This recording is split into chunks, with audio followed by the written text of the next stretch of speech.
Opisyal na tinanggap ni Lin Yi, gamit ang kanyang online name na Feng Haiju, ang misyon. Sinasabi kay Jiaolan na ang kanyang team ay may 3 tao. Ang eksena ay lumipat sa waiting area ng isang ospital, kung saan naglalakad si Jiaolan kasama ang 2 babaeng katulong. Nag-aalala ang isa sa kanila tungkol sa kaliitan ng team na kakapirma lang.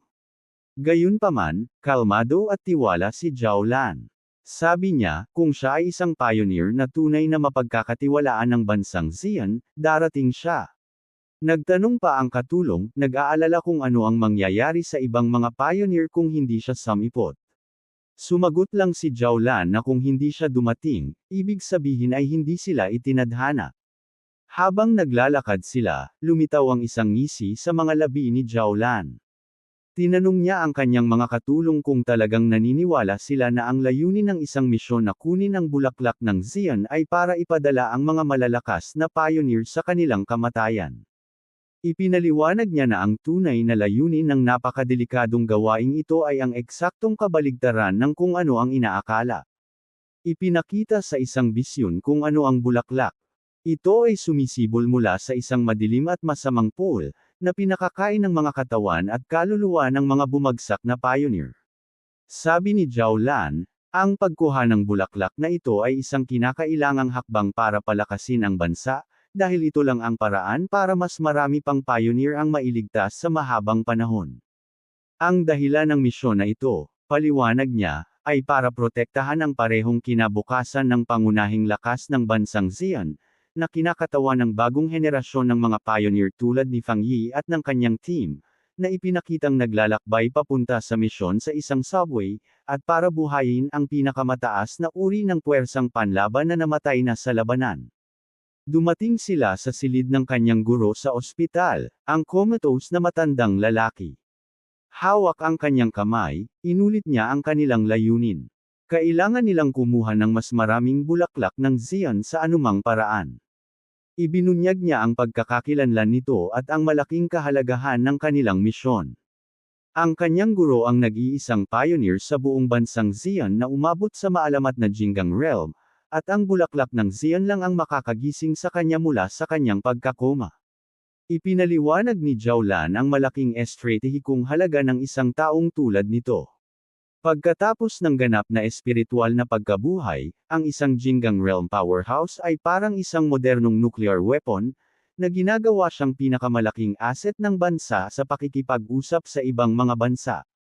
Sa kanyang pananaw, ang pagsasakripisyo ng ilang pioneer o kahit na buong squad ay isang karapat-dapat na presyo na babayaran para sa kanyang pagbabalik.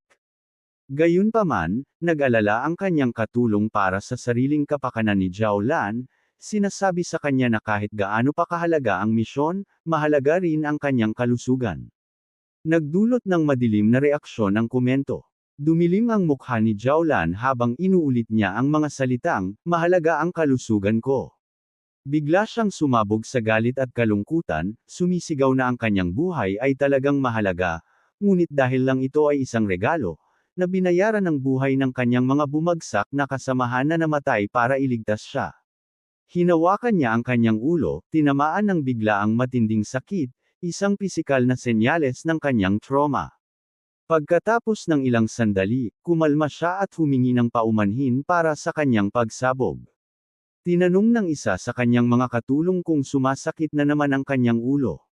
Binaliwala ni Jiaolan ang kanilang pag-aalala, sinasabing hindi pa oras para sa kanyang gamot. Sumagi sa kanyang isipan ang isang bisyon ng kanyang dating masayang team, at umiwas siya ng tingin na may malungkot at pagod na ekspresyon, bumubulong na ang lahat ay nakaraan na. Ang kwento ay bumalik sa isang traumatikong alaala mula sa nakaraan ni Jiaolan. Sa isang madilim at walang laman na tanawin, isang boses ang sumisigaw sa squad na may hawak na espada na umalis kaagad. Isang mas batang Jiaolan ang nakaluhod sa gitna ng mga katawan ng kanyang mga bumagsak na kasamahan habang sinasabi ng kanyang naghihingalong kapitan na ang misyon na kunin ang bulaklak ng Shizai ay nasa kanyang mga kamay na ngayon. Habang nanginginig siya sa kawalan ng pag-asa, iniisip ang kanyang guro at ang kanyang bansa, napagtanto niya na ang matinding dark zone ay isang tunay na walang awa na lugar. Sumigaw siya bilang protesta, tumatangging iwanan ang kanyang kapitan.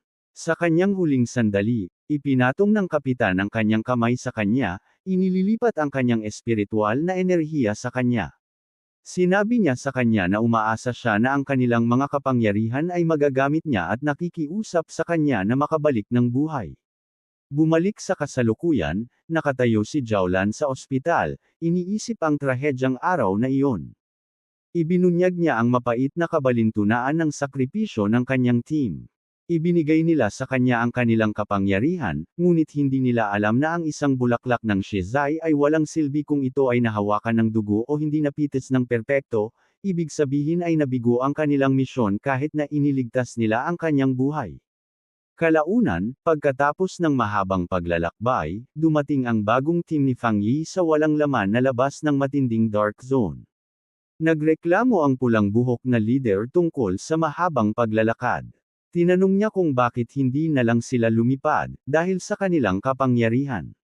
Ipinaliwanag ni Yi na kahit para sa mga pioneer, hindi posible ang lumipad ng matagal hanggat hindi napakalaki ng espiritual na enerhiya ng isang tao. Nanatiling tahimik si Fang Yi, nakatuon ang kanyang nagliliwanag na pulang mga mata sa kanilang patutunguhan. Sa wakas ay dumating sila sa isang malaki at mabigat na bantay na checkpoint na nagmamarka sa pasukan sa zone. Sa kabila ng mga hanay ng tank traps at fencing, nakita nila ang isang kumikinang na asol na energy barrier. Kinumpirma ni Fang Yi na ito na nga ang matinding dark zone. Kahit sa malayo at sa pamamagitan ng maraming hadlang, nararamdaman niya ang hindi kanais-nais na aura ng dark attribute na lumalabas. Kitang-kita na nababagabag sina Yi at ang kanyang leader sa mabigat na enerhiya. Sinasabi ng leader na ito ay 1,000 beses na mas nakakatakot kaysa sa halimaw na kanilang nakalaban noon. Sinabi lang ni Fang Yi sa kanila na manatiling kalmado. Pagkatapos ay itinuro niya na hindi lang sila ang sumagot sa tawag. Isang malaki at magkakaibang grupo ng iba pang mga pioneer ang nagtipon na sa checkpoint, naghihintay na magsimula ang misyon. Hula ni Yi na hindi lang para sa malaking gantimpala ang mga pioneer. Ipinaliwanag niya na ang dark attribute ay kilala na napakahirap harapin, walang awa, at natural na pag-alit sa mga tao. Gayunpaman, sa dumaraming bilang ng mga marahas na dark attribute na halimaw na lumilitaw sa mga lungsod, napagtanto ng mga pioneer na hindi na nila kayang baliwalain ang pinagmulan ng problema.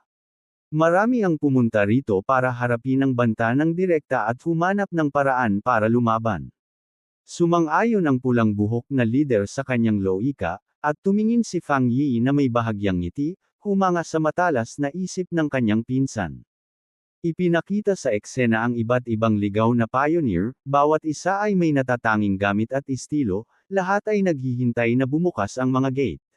Habang naghihintay sila, ipinaliwanag ni Fang Yi ang kanyang dahilan sa pagkuha ng gayong mapanganib na misyon. Sabi niya, 2 beses na niyang hinarap ang mga dark attribute na halimaw. Ang una ay ang mutated na kuneho, na mas katulad ng isang uri ng gross, parang daga na hayop. Ang pangalawa ay ang ahas at ang kanyang parang daga na partner, si Candle Knight, isang matalinong pares na nagtutulungan para akitin at bitagin ang mga pioneer, isang misyon na halos pumatay sa isang buong squad mula sa Spiritual Energy Association. Ipinaliwanag niya na ang pinakamahalagang detalye, gaya ng tamang itinuro ng kanyang pinsan na si Yi, ay ang mga nilalang na ito ay tila matalino at sadyang nilalampasan ang mga depensa ng militar sa mga hangganan ng lungsod. Hinala niya na gumagamit sila ng hindi kilalang pamamaraan para makapasok sa mga urban area, at ang mga insidenteng ito ay nangyari ng napakadalas kaya hindi na nila maaaring baliwalain. Naging napakasama na ang sitwasyon na kung hindi nila haharapin ang pinagmulan, ang mga lungsod ay tuluyang sasakupan. Sa makatuwid, pagtatapos niya, wala silang ibang pagpipilian kundi ang pumunta sa matinding dark zone. Sa checkpoint, pinapanood ng isang opisyal ng militar habang binibigyan ni Su Qingying ng briefing ang isang grupo ng mga pioneer bago ang energy barrier. Nakatayo siya na may mapanglo at seryosong ekspresyon, handa para sa mapanganib na misyon na nasa unahan. Nabali ang kanyang atensyon nang makita niya ang isang pamilyar na grupo na papalapit. Lubos siyang nagulat nang makita si Fang Yi na naglalakad kasama sina Lin Yi at ang pulang buhok na leader. Pantay na nagulat ang kanyang berdeng buhok na subordinate, si Zhang Xiaoya, at tinawag siya, ngunit si Su Qingying ay nagyelo, tinatakpan ang kanyang bibig sa gulat. Tahimik siyang nanalangin na hindi siya mapansin ng dakilang master sa karamihan, ngunit nawasak ang kanyang pag-asa nang tumingin si Fang Yi ng direkta sa kanya, na may nagtatanong na tingin sa kanyang mukha habang tinatawag ang kanyang pangalan, kinikilala siya bilang Kapitan Su. Nagbitiw, lumapit si Su Qingying kasama ang kanyang mga nakabalabal na miyembro ng squad.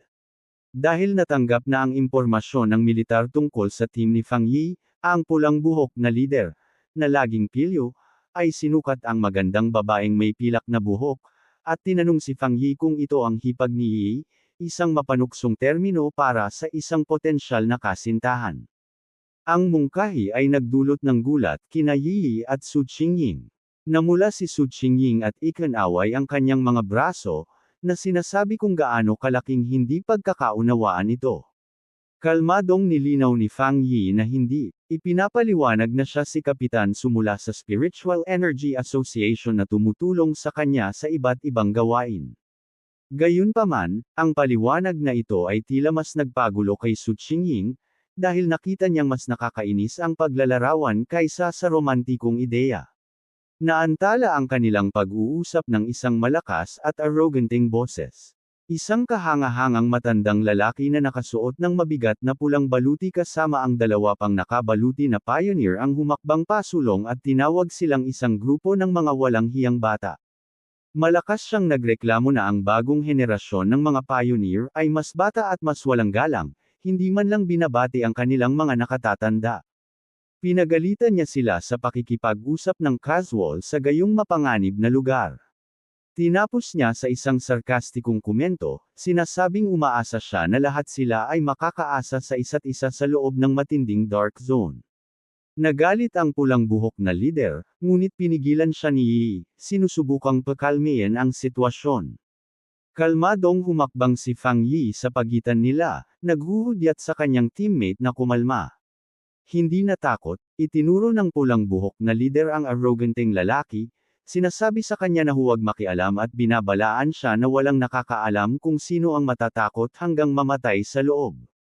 Ang ekspresyon ng lalaki ay naging isang galit na titig. Sa sandaling iyon, pinutol ng tunog ng isang papalapit na sasakyan ang tensyon. Ngumisi ang lalaki, nakikita na dumating na ang kanilang sasakyan.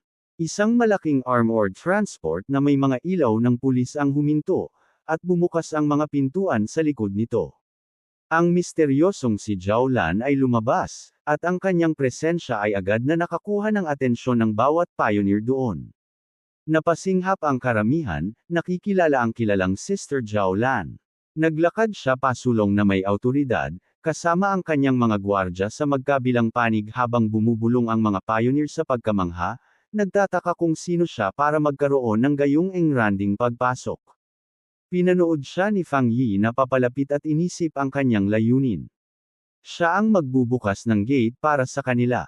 Nakatayo si Zhao Lan sa harap ng malaki at pumutok na asul na energy barrier. Itinaas niya ang kanyang kamay, tinitipon ang isang ipu-ipu ng purong enerhiya hanggang sa mabuo ang isang kumikinang na asul na simbolo sa kanyang palad. Sa isang malakas na pagtulak, itinulak niya ang simbolo pasulong, at ang malaking energy barrier ay napunit, na nagbubunyag ng isang madilim na landas patungo sa Forbidden Zone. Sa pagbukas ng gate, opisyal nang nagsimula ang S-Class na misyon.